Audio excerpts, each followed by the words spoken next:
안녕하세요. 하늘 아래 큐베이스입니다. 오늘은 리미터에 대해서 알려드리도록 하겠습니다. 지난 시간에 컴프레서에 대해서 기본 스탠다드 컴프레서와 그 다음에 멀티밴드 컴프레서까지 알려드렸고요. 오늘은 그 컴프레서와 비교해서 리미터는 어떻게 다르고 또 어떻게 써야 하는지 알려드리도록 하겠습니다. 지난 시간에 이어서 멀티밴드 그 다음에 또 맥시마이저도 활용하는 방법을 알려드렸었죠. 마지막 단에 리미터를 사용하는 방법을 알려드릴 건데요. 이 리미터는 컴프레서와 어떤 차이점이 있느냐. 컴프레서는 이름처럼 압축을 시켜준다고 보시면 되고요. 리미터는 이 이름 용어처럼 제한을 시켜주는 거라고 보시면 됩니다. 제한. 말 그대로 이 리미터를 사용하게 된 이유는 원래는 이 라이브 현장이나 어떤 고가의 장비를 활용할 때 갑작스럽게 피크가 치거나 뭐 사운드가 이렇게 너무 과부하가 걸리게 되면은 장비가 고장나는 경우가 있었어요. 그래서 마지막 단에 리미터를 걸어놓고 이게 혹시 모를 갑자기 과부하되는 혹시 모를 일들을 대비하기 위해서 제한을 아예 그 이상 올라가게 되는 그런 어떤 사운드를 제한시켜주는 그런 용도로 만들어졌다고 합니다. 하지만 지금 저희는 이제 음압을 올리는 음악 소리를 더 키우는 그런 용도로 더 많이 쓰이고 있습니다. 지금은 한번 활용하는 방법을 알아볼게요. 일단 이 리미터 같은 경우에는 마지막 단에 이 믹싱 마스터링을 끝내고 가장 마지막 단에서 쓰는 게 조금 중요한데 예를 들어서 이런 식으로 뭐 마스터링을 대략적으로 완벽하진 않지만 했다고 가정을 해봅시다. 그럼 마지막 단에 지금 맥시마이저까지 했기 때문에 사운드가 이렇게 꽉꽉 차 있어요. 이렇게 꽉 차 있습니다. 이렇게 맥시마이저까지 했으니 피크가 뜨진 않지만 이렇게 0dB로 가서 빨간색이 이렇게 뜨게 되죠. 자, 이제 마지막으로 이렇게 뭐 마스터링을 해서 익스포트해서 음악을 꺼내도 분명히 소리는 크지만 이렇게 꺼냈을 때는 분명 사운드가 찢어지는 게 우리가 들리지 않더라도 어떤 다른 스피커에서는 들릴 수가 있는 그런 사태가 발생할 수 있습니다. 그래서 이제 리미터를 마지막 단에다가 또 입혀주게 되는데요. 똑같이 마찬가지로 인서트, 이 스테레오 아웃의 인서트 창에서 다이나믹스 계열의 리미터를 오픈해 줍니다. 이렇게 오픈하면은 기본적인 큐베이스에 탑재되어 있는 리미터인데요. 이 리미터에도 물론 이렇게 프리셋을 활용할 수가 있고 보시면은 뭐 마스터링 재즈, 뭐 마스터링 라이트 피크 리미팅 뭐 이런 여러 가지 장르별로 혹은 악기별로 또 리미터가 있죠. 하지만 마지막에 걸어주는 리미터는 개인적으로 저는 이런 식으로 많이 겁니다. 정답은 없지만 여기를 아웃풋 단을 일단 마이너스 0.1로 맞춰줍니다. 이렇게 되면은 한번 차이를 비교해 볼게요. 여기 보이시나요? 오른쪽에 마스터 볼륨의 레벨을 봤을 때 피크 맥스가 마이너스 0.1에서 더 이상 올라가지 않는 이 리미트된 모습을 볼 수가 있습니다. 이렇게 되면은 인풋은 건드리지 않았고 아웃풋을 이제 마이너스 0.1dB 이상으로 올라가게 되는 것은 리미트 시켜준다 이기 때문에 이 게인 리덕션 GR 부분이 그렇게 많이 이렇게 눌리는 모습은 보여지지 않습니다.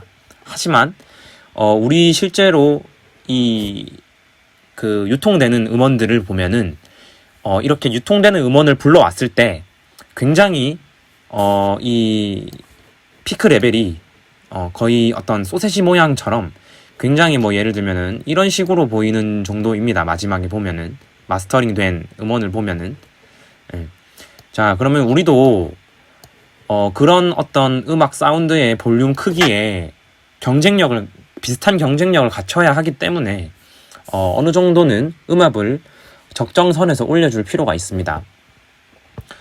일단 컴프로도 그런 어떤 사운드의 그 뗀뗀함, 어떤 뚱뚱함, 팻함을 만들어주고, 그 다음에 맥시마이저로도 또 사운드를 볼륨을 맥스 시켜줬는데, 이제 마지막으로 이 맥스 된 것에서 피크가 뜨지 않게끔 작업을 지금 했고, 여기서 만약에 조금 그래도 조금 아쉬운 부분이 있는 것 같다. 그래서 나는 소리가 조금 리덕션 되더라도 조금 올리고 싶다. 소리를, 사운드를. 예, 그러면은 여기서 이제 인풋을 조금씩 올려주면 됩니다. 이것도 역시 컴프레서와 마찬가지로 게인 리덕션 부분을 잘 주시하면서 올려줘 볼게요.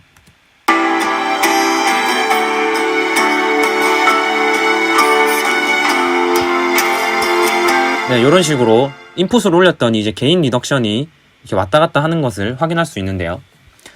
이 게인 리덕션이 왔다 갔다 하는 것은 어떤 것을 의미하냐면, 이 사운드가 천장에 대어서 이제 깎이는 부분이 이 게인 리덕션에서 보여지는 거라고 보시면 됩니다. 네. 이런 식으로 생각해 주시면 되고,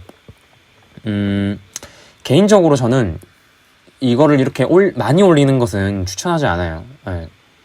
여러분이 이제 꺼내서 사운드를 이렇게 많이 올린 다음에 많이 압력을 많이 주고 어떤 많이 올려놓고 꺼냈을 때 들어봤을 때 분명히 뭔가 먹먹하다거나 뭔가 이렇게 막혀 있다거나 그런 느낌을 분명히 받으실 수가 있기 때문에, 개인적으로 볼륨을 가장 적절히 올리는 방법은 각각 트랙별로, 각각 악기별로 정말 그 EQ 이퀄라이저의 그 소리 배열과 그 다음에 어떤 패너나 아니면은 그 멀티 패너를 활용해서 앞뒤의 위치, 그리고 중앙과 사이드의 위치들을 정말 악기별로 적절히 배열을 해서 그 사운드 자체에서 이미 나는 소리가 적절히 배열되어서 컴프와 어떤 맥시마이저만으로도 이미 사운드가 풍성한 그런 사운드를 만들어 놓고 리미터는 약간 거둔다고 생각하시는 게 저는 좋을 것 같다고 생각을 하고 그렇게 작업을 하고 있습니다. 너무 많이 올리는 거 추천하지 않고요. 다시 한번 컴프레서와 리미터의 차이점을 말씀드리자면은, 컴프도 스탠다드 컴프 한 번 더 불러볼게요. 스탠다드 컴프, 컴프레서. 컴프레서는 말 그대로 이 어떤 비율로 압축을 시켜주는 겁니다. 압력을 만들어서 이 소리의 어떤 그 레인지, 그 가장 작은 소리와 가장 큰 소리의 레인지를 이렇게 압축을 시켜서, 작은 소리는 조금 더 높이, 그리고 너무 큰 소리는 조금 눌러서 사운드를 이렇게 약간 압축시킨다고 보시면 돼요. 그리고 리미터는 어느 이상 레벨로 오르는 사운드를 그냥 제한시켜 버린다고 생각해 주시면 됩니다. 그래서 이 두 가지를 적절히 잘 활용을 하면은 분명히 좋은 사운드, 그리고 충분히 다른 어떤 유통되는 음원과 견줄 만한 그 경쟁력을 갖춘 그 음악을 만드실 수 있을 거라고 믿습니다. 한번 그러면은 이제 마지막으로 비교를 해볼게요. 이 하나하나 뮤트를 해가면서 어떤 사운드의 차이가 있는지. 일단 지금 제가 대략적으로 간단하게 마스터링을 했다라는 지금 세팅인데요. 이거를 지금 인서트 창에서 뮤트 바이패스 했다가 켰다가 해볼게요. 바이패스 했을 때의 사운드입니다. 그 다음에 적용되었을 때의 사운드입니다.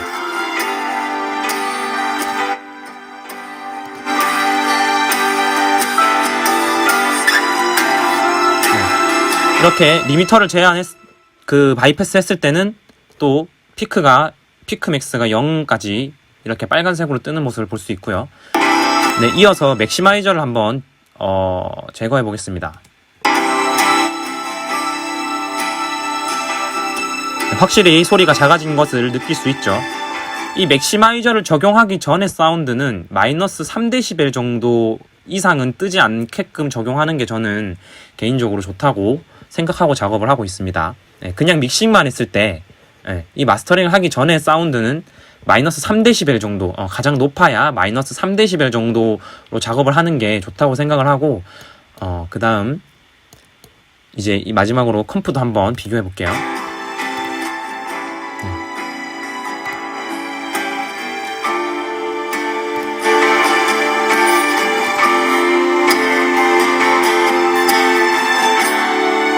네, 이런 식으로 작업을 해 주실 수 있을 겁니다. 자, 여러분도 이렇게 뭐 이게 또 제가 말씀드린 게 정답은 아니니까 너무 과하지 않게 또 너무 소극적이지 않게 적절히 이렇게 저렇게 조금 과격하게 시도를 해보고 도전을 해보고, 중요한 것은 뽑아서 들어봐야 됩니다. 익스포트해서 사운드를 들어보고, 스피커로만 들어보지 말고 헤드셋으로도 들어보고, 핸드폰 사운드로도 들어보고, 후진 이어폰으로도 들어보고, 또 뭐 좋은 이어폰 뭐로도 들어보고, 블루투스 스피커로도 들어보고, 자동차에 가서 카오디오로도 한번 들어보고, 또 뭐 어디 매장, 아는 매장이 있으면 매장에 가서 스피커에서도 한번 틀어서 들어보고, 이런 식으로 해서 이런 리미터나 마스터링단의 어떤 작업들을까지 마무리 하실 수 있으면은 아마 분명 더 좋은 사운드를 들으실 수 있을 거고요.